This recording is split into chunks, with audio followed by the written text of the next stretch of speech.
नमस्कार साथियों, स्वागत है आपका हमारे YouTube channel be the brand में। और आज हम शुरू करने वाले हैं क्लास 6 ज्योग्राफी का चैप्टर 2 ग्लोब, अक्षांश एवं देशांतर। तो सबसे पहले जैसा कि चैप्टर का नाम है ग्लोब, अक्षांश एवं देशांतर, तो पहले हम जानेंगे कि ग्लोब क्या है, फिर हम जानेंगे अक्षांश क्या है, फिर हम जानेंगे कि देशांतर क्या है। आइए चलते हैं। जैसे कि यहाँ पर लिखा हुआ है कि पृथ्वी के प्रतिरूप को प्रदर्शित करने के लिए ग्लोब की परिकल्पना की गई। शुरू में ये सोचा गया कि पृथ्वी हमारी इतनी बड़ी है, जब इसकी संरचना का, इसके आकार के बारे में वैज्ञानिकों को पता चला, तो जैसा कि हमने पिछली कक्षा में अध्ययन किया कि हमारी पृथ्वी का आकार जियोड है, अर्थात पृथव्याकार है, अर्थात अंडाकार है। इसलिए इसकी संरचना को प्रदर्शित करने के लिए ग्लोब की परिकल्पना दी गई। अब इसमें जानते हैं दो चीजें हैं, सापेक्षिक स्थिति और वास्तविक स्थिति, रिलेटिव लोकेशन और एब्सोल्यूट लोकेशन।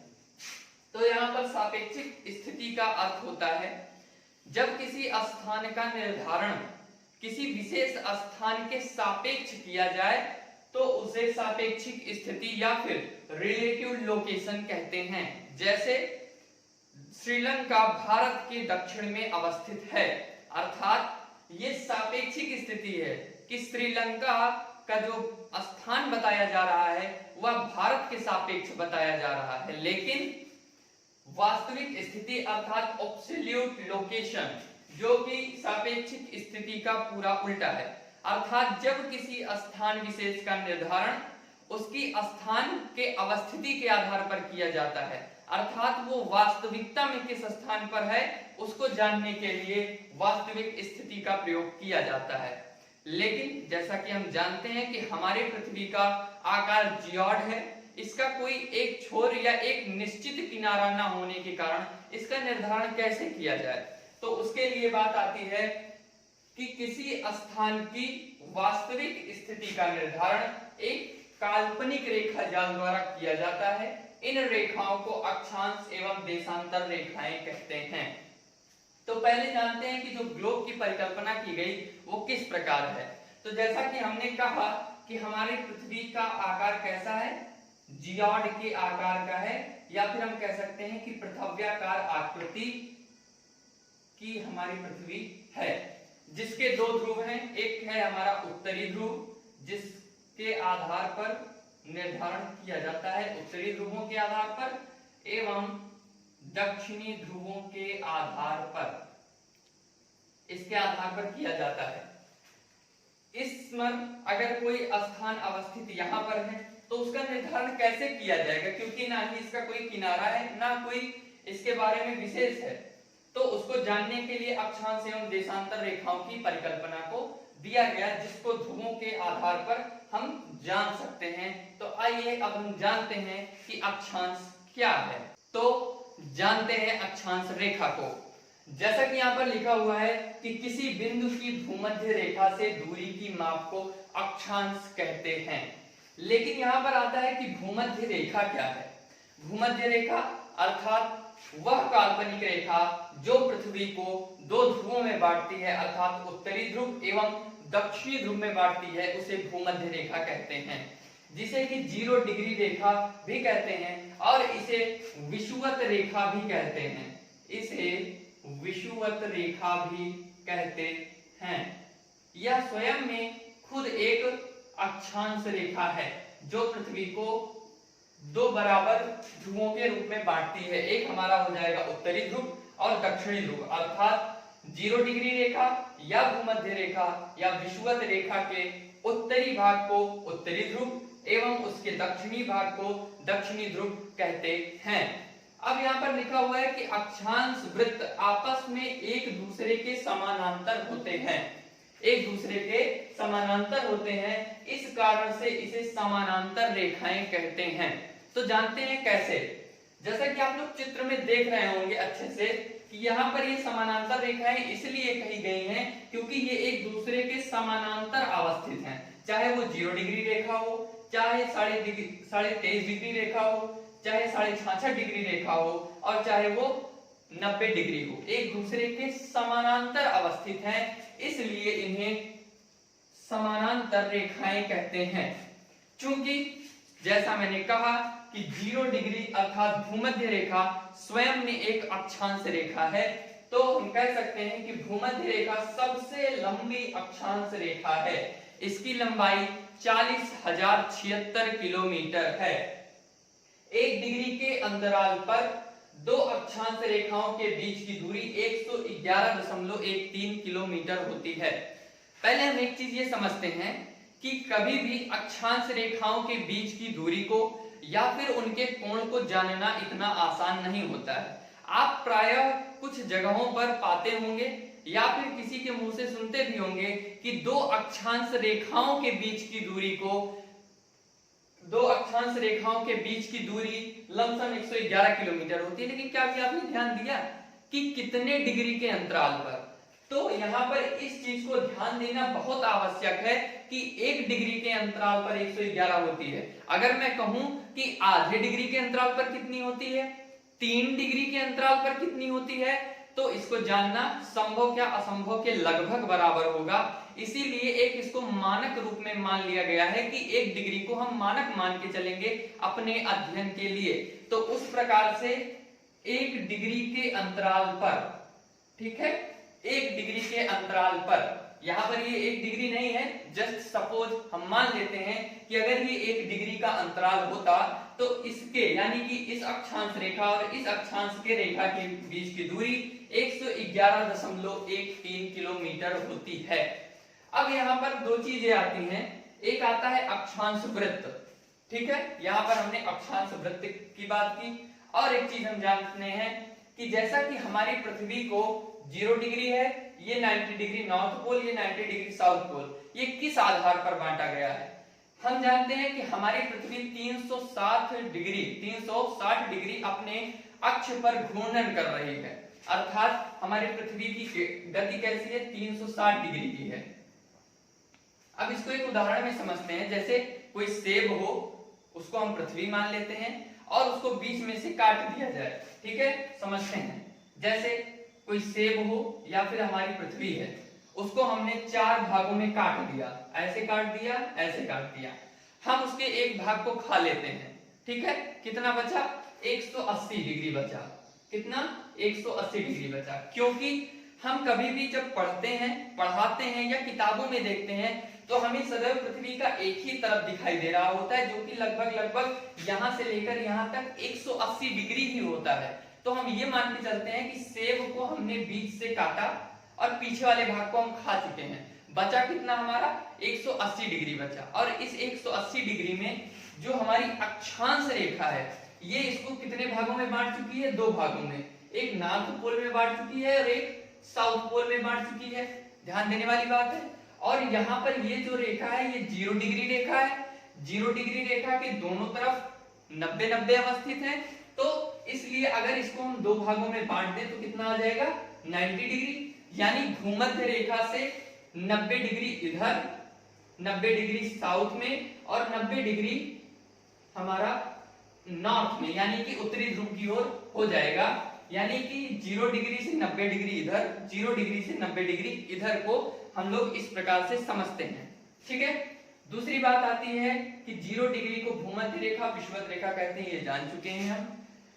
और हम लोग पढ़ते होंगे कि कर्क रेखा क्या है, मकर रेखा क्या है, आर्कटिक रेखा क्या है, अंटार्कटिक रेखा क्या है और ध्रुवों की अवस्थिति कैसी होती है। तो 23.5 डिग्री नॉर्थ यानी 23.5 डिग्री उत्तरी ध्रुव, उत्तरी अक्षांश रेखा को, ठीक है, ध्यान से सुनिएगा कि 23.5 डिग्री उत्तरी अक्षांश रेखा को कर्क रेखा एवं 66.5 डिग्री उत्तरी अक्षांश रेखा को आर्कटिक रेखा कहते हैं। उसी प्रकार से 0 डिग्री के दक्षिण में 23.5 डिग्री दक्षिणी अक्षांश रेखा को मकर रेखा एवं 66.5 डिग्री दक्षिणी अक्षांश रेखा को अंटार्कटिका रेखा कहते हैं।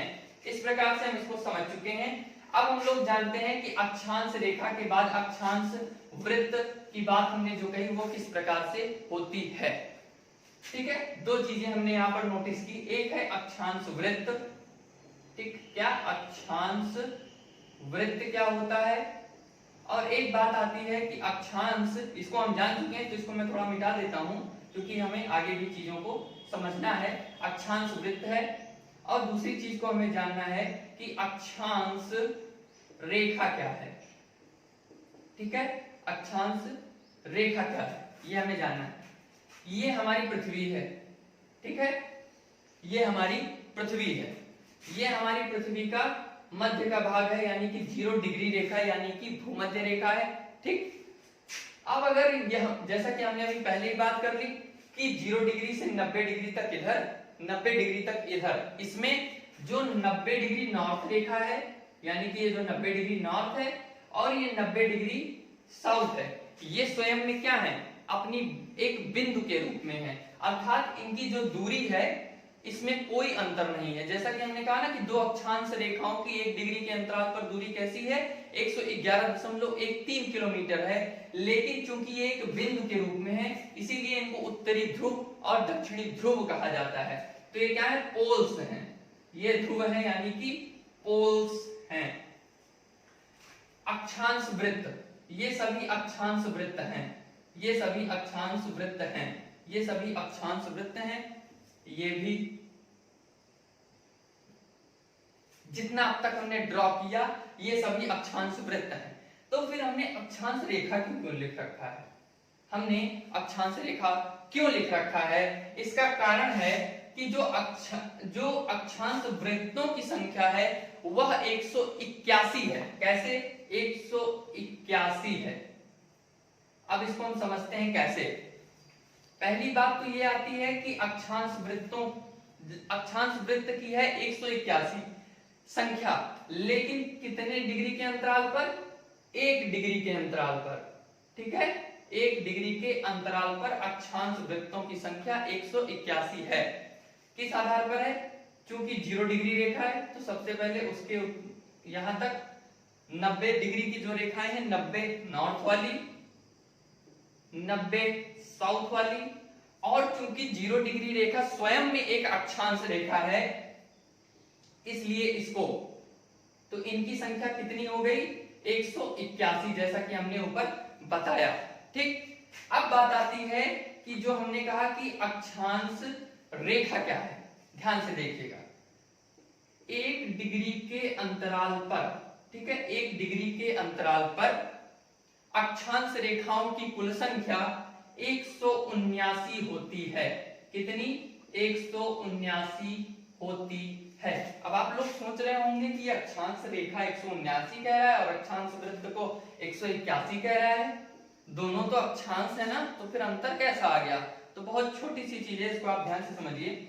यहां पर मैं इसलिए कह रहा हूं 179, ये देखिए, यानी कि 79 रेखाएं भूमध्य रेखा के ऊपर, 79 रेखाएं भूमध्य रेखा के नीचे यानी साउथ में, और 0 डिग्री रेखा स्वयं में एक, तो इनकी संख्या कितनी हो गई, 179। अब भी बात कुछ समझ में नहीं आई कि हमने ध्रुवों को क्यों छोड़ दिया। देखिए, ये जो ध्रुव हैं ये अक्षांश वृत्त हैं, ठीक है, ये अक्षांश वृत्त हैं, और जो ये रेखाएं हैं ये सभी अक्षांश रेखाएं हैं। रेखा और वृत्त में क्या अंतर होता है इसको हम समझते हैं कैसे। जैसे कि ये रेखा है, इसको हम गिन सकते हैं, ठीक है, ये भी अक्षांश है, ये हमारा ध्रुव है, हम इसको भी गिनेंगे। चूंकि ये अक्षांश ध्रुव एक बिंदु के रूप में है, लेकिन हम मान लीजिए हमारा मार्कर है और इसको हम बोर्ड पे ऐसे रख रहे हैं, ऐसे मैं बिंदु को घुमाऊंगा तो बिंदु कैसा होगा, सर्कल यानी कि गोलाकार ही तो होगा। कितना भी छोटा हो, जैसे चुंबक को कितना भी तोड़ो रहता चुंबक ही है, उसी तरह बिंदु कितना भी छोटा हो वो अपने आप में एक गोला ही होता है। उसी तरह से ये अक्षांश वृत्त है, यानी कि अक्षांश वृत्तों की संख्या 2 है। ठीक है, जो अक्षांश वृत्त हैं, अक्षांश वृत्त हमारा ये नॉर्थ पोल है, 90 डिग्री नॉर्थ और 90 डिग्री साउथ ये है, और जो अक्षांश रेखा है ये सिर्फ 89 है, 89 ये है। तो अब जानते हैं कि अक्षांश वृत्त और अक्षांश रेखा के मध्य वह सूक्ष्म अंतर क्या होता है।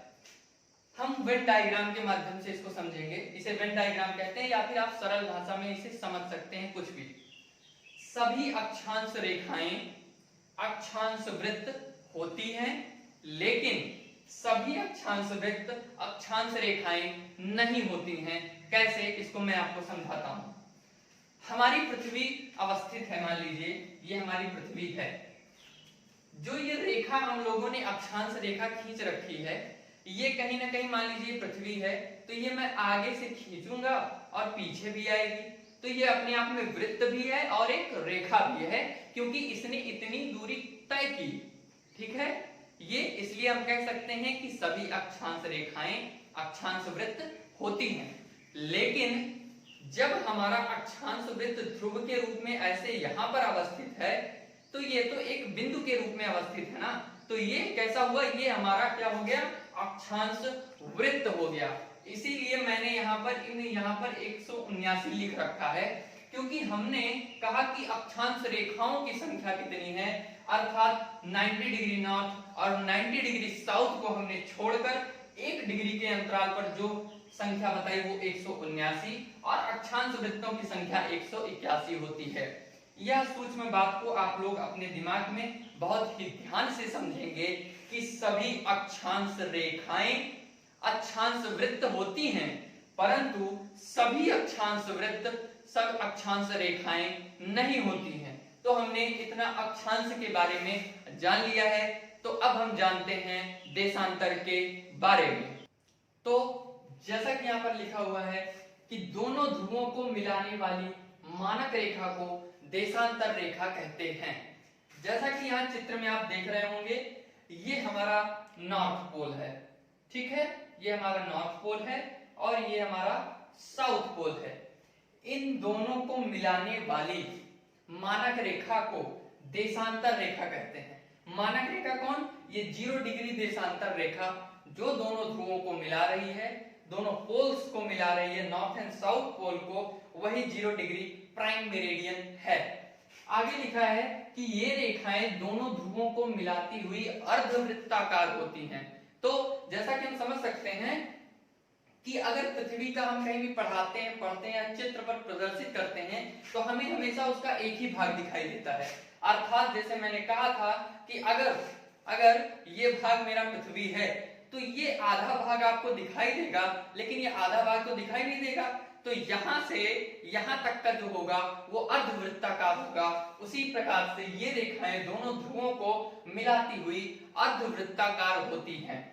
ठीक है, अब आगे लिखा है कि अक्षांश रेखाओं के विपरीत, ठीक है, कौन सी, ये जो अक्षांश रेखाएं हैं, अक्षांश रेखाओं के विपरीत सभी देशांतर रेखाओं की लंबाई समान होती है।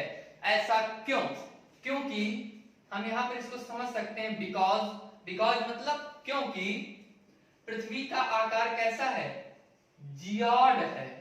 ठीक है, पृथ्वी का आकार कैसा है, जियॉड है, यानी कि पृथव्याकार या अंडाकार आकृति का है। इसलिए जो देशांतर रेखाओं की लंबाई है वो समान होती है अक्षांश रेखाओं की तुलना में। इसीलिए जो देशांतर रेखाओं की गणना है ये अक्षांश रेखाओं की अपेक्षा कठिन होती है, क्योंकि सभी देशांतर रेखाओं की लंबाई समान समान समान, तो उस पर स्थित अवस्थित स्थानों का गणना करने में बड़ी दिक्कत होती है। एक चीज और यहाँ पे हम समझते हैं कि अक्षांश रेखा के अस्तित्व में आने के बाद देशांतर रेखा क्यों अस्तित्व में आई। देशांतर रेखा को अस्तित्व में आने का प्रमुख कारण क्या है, इसका एक ही प्रमुख कारण है कि मान लीजिए ये हमारी पृथ्वी है, हमारी ये पृथ्वी है और ये 0 डिग्री देशांतर रेखा है, या फिर यहाँ पर कोई देश, ये पूरी जैसा कि हमने बताया ही कि ये नॉर्थ पोल है और ये साउथ पोल है और यहाँ के बीच में 90-90 दोनों तरफ है। तो अगर एक ही अक्षांश रेखा, मान लीजिए ये 20 डिग्री नॉर्थ अक्षांश रेखा है, यहाँ पर कोई एक स्थान अवस्थित है और एक स्थान यहाँ पर कोई अवस्थित है, तो हम कैसे पता लगाएंगे कि ये स्थान कहाँ अवस्थित है, क्योंकि ये दोनों एक ही अक्षांश पर तो अवस्थित है। अब अगर मान लीजिए मैं खड़ा हूं, ये खड़ा है, मतलब ये मार्कर है, अक्षांश रेखा ऐसे गुजर के जाती है, तो 20 डिग्री अक्षांश पर मैं भी हूं, 20 डिग्री अक्षांश पर ये भी है, लेकिन निर्धारण कैसे होगा कि मेन स्थान पर कौन है, यानी कि इस प्रेजेंट स्थिति पर कैसे है, तो उसके लिए देशांतर रेखा की परिकल्पना को लाया गया, जिससे अब निर्धारित हो जाता है कि किसी स्थान का वास्तविक स्थिति क्या है। जैसे अब यहाँ पर हम पता लगा सकते हैं, क्योंकि यहाँ पर एक जब इधर से आया देशांतर रेखा, इधर से गई हमारी अक्षांश रेखा, तो यहाँ पर जाल बन गए। ठीक है, क्या बन गया? जाल। यहाँ पर जो बना हुआ है देशांतर रेखा और 0 डिग्री अक्षांश रेखा, इस प्रकार से जब अक्षांश और देशांतर रेखाएं सम्मिलित होती हैं तो यहाँ पर जो आकृति बनती है उसे ग्रिड कहते हैं। ग्रिड कहते हैं, यानी कि उसे जाल कहते हैं। अब उस जाल के बीच में, यानी कि इस स्थान पर कौन सा स्थान अवस्थित है, इस स्थान पर कौन सा स्थान अवस्थित है, यह जानना हमारे लिए बहुत ही आसान हो गया। इसलिए अक्षांश रेखा के होते हुए भी देशांतर रेखा को अस्तित्व में लाया गया। आगे जानते हैं कि भूमध्य रेखा से दोनों ध्रुवों की ओर जाने पर इन रेखाओं के बीच की दूरी घटती जाती है। इसका कारण भी यही है क्योंकि पृथ्वी का आकृति कैसी है? जियोड है। तो जैसे जैसे हमारी पृथ्वी है, ये हमारी पृथ्वी ऐसी है, अब अगर जैसे धीरे धीरे बढ़ती जाएगी तो इनके बीच की जो देशांतर रेखा है ऐसे होती जाएगी, ऐसे ऐसे ऐसे होती जाएगी, और एक बिंदु पर यानी नॉर्थ पोल पर और इधर जो है साउथ पोल पर, इधर किधर?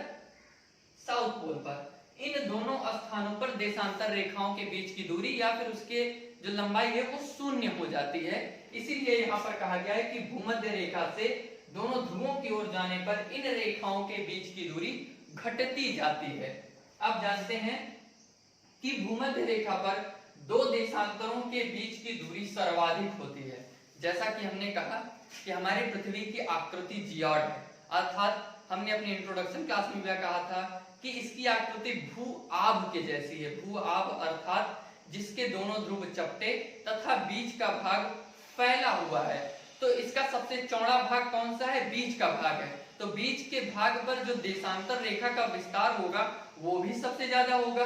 तो जब उस स्थान पर सबसे ज्यादा होगा तो भूमध्य रेखा पर दो देशांतर रेखाओं के बीच की दूरी 111.32 किलोमीटर होती है, लेकिन 1 डिग्री देशांतर के अंतराल पर। ये चीज ध्यान में रखना आवश्यक है।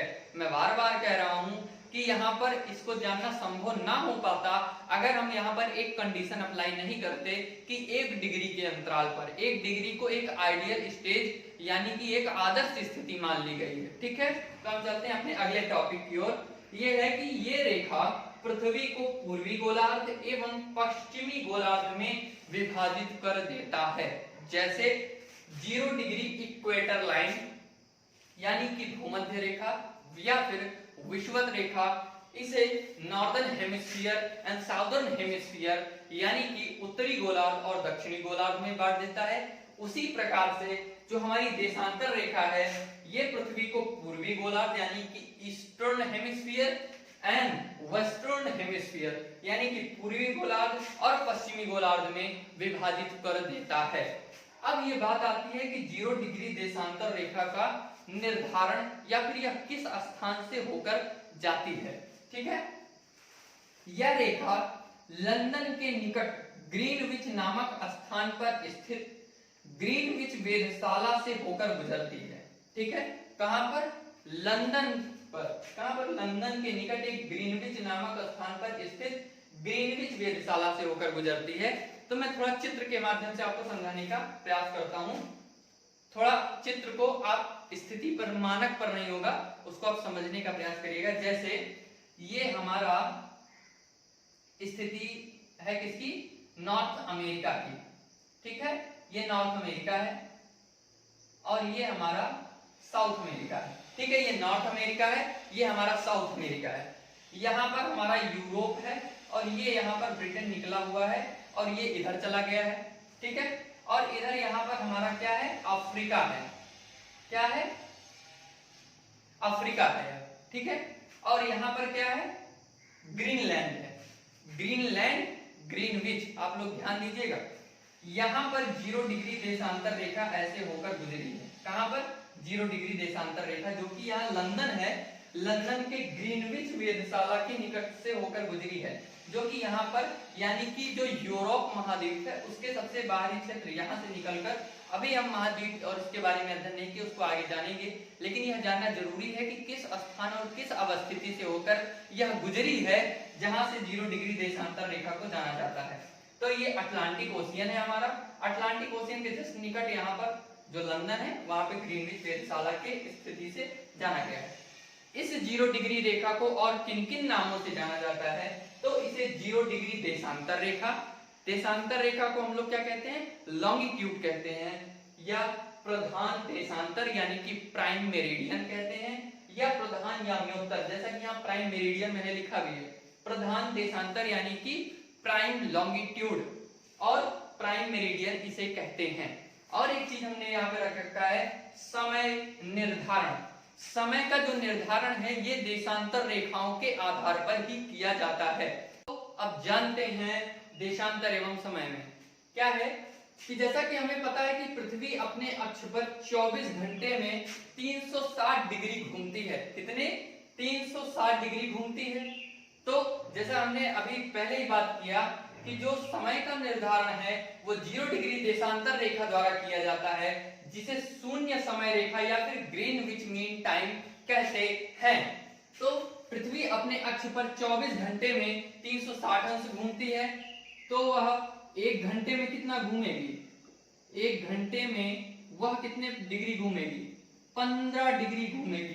ठीक है, क्योंकि जब हम 360 को 24 से भाग देंगे तो 15 आएगा, यानी कि 1 घंटे में 15 डिग्री की दूरी तय करेगी।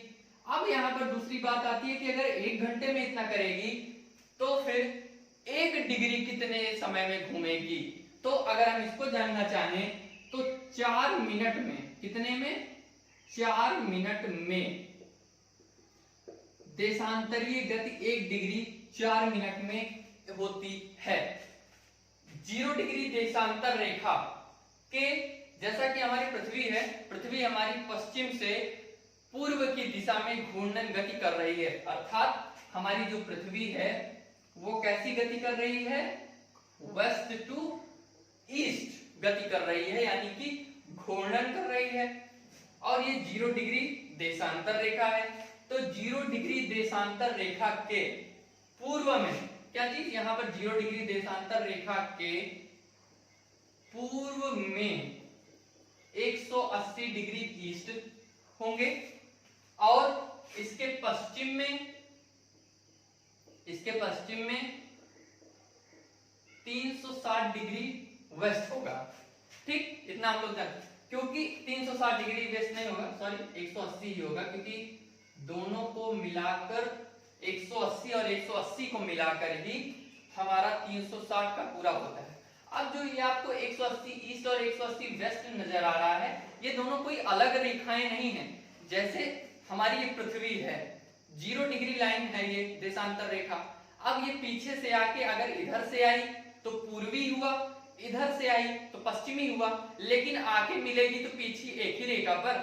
तो 0 डिग्री देशांतर रेखा या फिर 180 डिग्री पूर्वी या पश्चिमी गोलार्ध की जो अंतिम रेखा है वह एक ही रेखा है।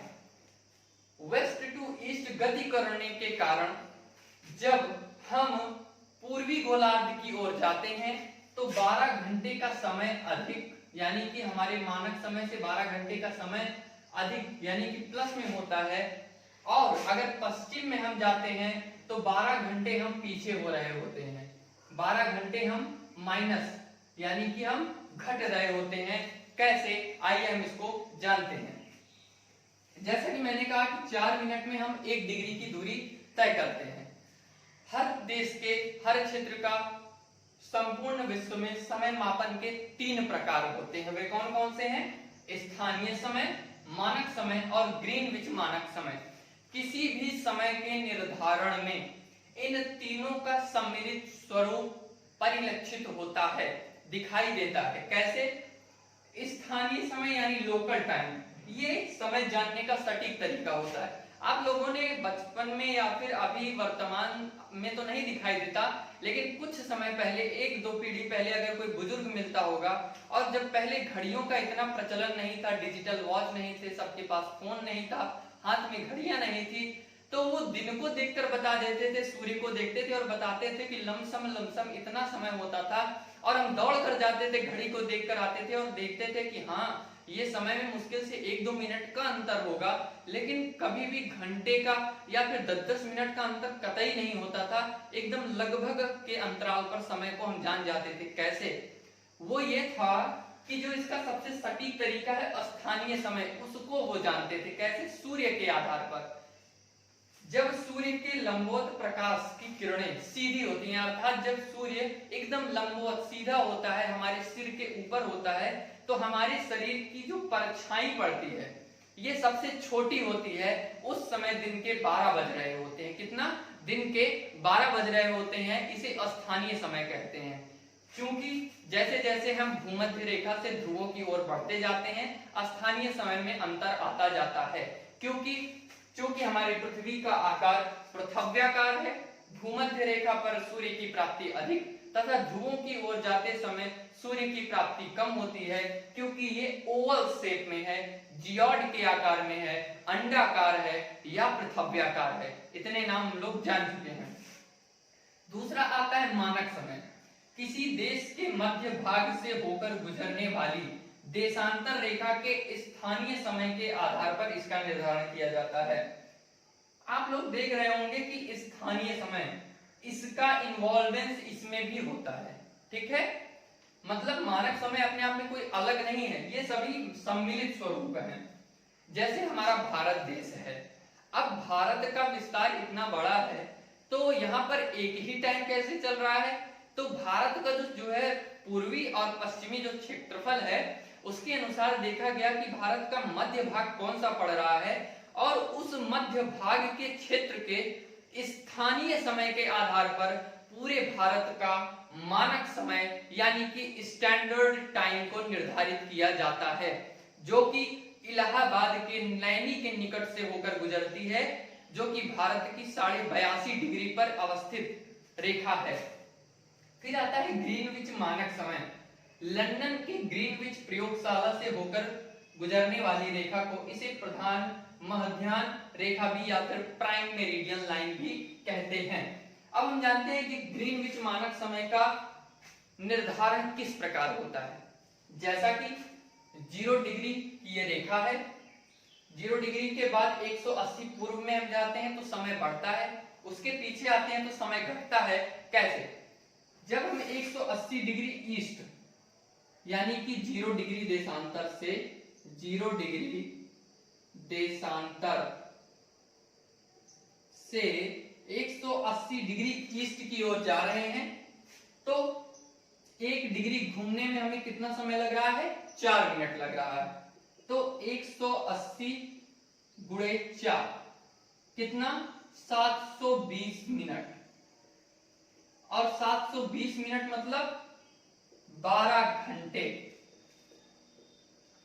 अगर 0 डिग्री से 180 डिग्री हम पूर्व में गए तो हम 12 घंटे ग्रीनविच टाइम से आगे हैं। और अगर हम लोग 0 डिग्री देशांतर से 180 डिग्री वेस्ट में जाएंगे तो फिर वही आएगा। क्या? 12 घंटे। यानी कि हम 12 घंटे पीछे हो जाएंगे। कहां से? ग्रीनविच यानी कि प्रधान मध्याह्न प्राइम मेरिडियन लाइन से। अब हम जानते हैं कि हमारे जो भारत का समय निर्धारण है वो किस प्रकार से हुआ है। तो हमारे भारत का जो समय का निर्धारण है, जैसा कि मैंने कहा कि भारत की जो मानक समय रेखा है, ठीक है क्या, भारत का या भारत की मानक समय रेखा, भारत की मानक समय रेखा क्या है? 82.5 डिग्री है। 82.5 डिग्री ईस्ट है, पूर्वी गोलार्ध में हम अवस्थित हैं। तो अगर हमारा 82.5 डिग्री है तो 82 और ये आधा हो गया। और अगर हम गुणे 4 कर दें, क्यों 4 कर दें? क्योंकि 0 डिग्री से हम 82 डिग्री 82.5 डिग्री पूर्व में अवस्थित है यानी उससे ज्यादा है, तो 1 डिग्री घूमने में मुझे 4 मिनट लग रहे हैं, तो 82.5 डिग्री की दूरी तय करने में मुझे उससे गुणा करेंगे हम। तो जब हम इससे गुणा करेंगे तो सबसे पहले अगर मैं सिर्फ 82, देखिए यहाँ पर गणित वाला नियम मत लगाइएगा आप लोग, गणित का नियम यहाँ नहीं लगेगा कि इसको यहाँ से काटा निकाला और वो दिया, वहां पे गलती हो सकती है क्योंकि ये डिग्री को प्रदर्शित कर रहा है, आधी डिग्री है ये, ना कि कुछ और। तो 82 गुणे जब हम 4 करते हैं तो आता है 328। अब अगर मुझे 1 डिग्री घूमने में 4 मिनट लग रहे हैं तो फिर मुझे आधी डिग्री घूमने में कितना समय लगेगा, 2 मिनट का समय लगेगा। और इस 2 मिनट को मैं कहां पर जोड़ूंगा, मैं इसमें जोड़ रहा हूंगा, यानी कि ये कितना समय हो गया, 330 मिनट हो गया। और 330 मिनट को जब हम समय में परिवर्तित करेंगे यानी घंटे में परिवर्तित करेंगे तो ये कितना होगा, 5 घंटे 30 मिनट GMT प्लस। ठीक है, हम जब लोग फोन को खोलते हैं, समय टाइम जोन को देखते हैं, तो उसमें हम पाते हैं वहां पर लिखा हुआ होता है कि 5.5 GMT plus, GMT Greenwich mean time plus, यानी कि हम ग्रीनविच मीन टाइम से 5 घंटे 30 मिनट आगे हैं। अब 30 मिनट आगे क्यों है, क्योंकि जब इसका निर्धारण किया गया तो ये कहा जाता है कि 0 डिग्री देशांतर रेखा से यानी कि ग्रीनविच या प्राइम मेरिडियन लाइन से समय का निर्धारण जो कोई भी जितना करेगा उससे वो 30 के गुणक में करेगा, मतलब वो कितना भी उसका फिक्स टाइम रखेगा 30 मिनट वो ज्यादा ही रखेगा, इसलिए ये 30 मिनट अलग से इसमें जुड़ा हुआ है। तो हम इसको जान चुके हैं कि देशांतर एवं समय क्या होता है, किस प्रकार से जाने पर समय बढ़ता है, किस प्रकार से जाने पर समय घट रहा होता है। संपूर्ण विश्व में समय मापन के 3 प्रकार हैं, इसको हमने अध्ययन कर लिया। 360 डिग्री पर घूम रही है 24 घंटे में, 1 घंटे में 15, तो 4 मिनट में 1 डिग्री, तो 0 डिग्री देशांतर से 180 डिग्री पूर्व में जाने पर हमारा 12 घंटे का समय बढ़ रहा होता है, और जब हम उससे पीछे आते हैं तो 12 घंटे का समय हमारा घटता है। और भारत की मानक समय रेखा 82.5 डिग्री है जो इलाहाबाद के नैनी के निकट से होकर गुजरती है। तो इतना हम जान चुके हैं, अब हम कुछ और छोटी छोटी बातों को जानते हैं। तो अब जानते हैं पृथ्वी के ताप कटिबंध के बारे में। पूरे विश्व को 3 ताप कटिबंधों में बांटा गया है, जैसे ट्रॉपिकल जोन, टेम्परेट जोन और फ्रिगिड जोन कहते हैं, यानी कि उष्ण कटिबंध, शीतोष्ण कटिबंध और शीत कटिबंध में बांटा गया है। अब तक हमने अध्ययन जाना किया कि 0 डिग्री इक्वेटर लाइन विषुवत रेखा के ऊपर 23.5 डिग्री कर्क रेखा है, 66.5 डिग्री आर्कटिक रेखा है, 23.5 डिग्री साउथ, यहाँ पर ये कर्क रेखा लिखा है, ये मकर रेखा होती है। क्या होता है, ये मकर रेखा होती है, ये मकर रेखा होती है। और ये अंटार्कटिक रेखा 66.5 डिग्री साउथ की होती है।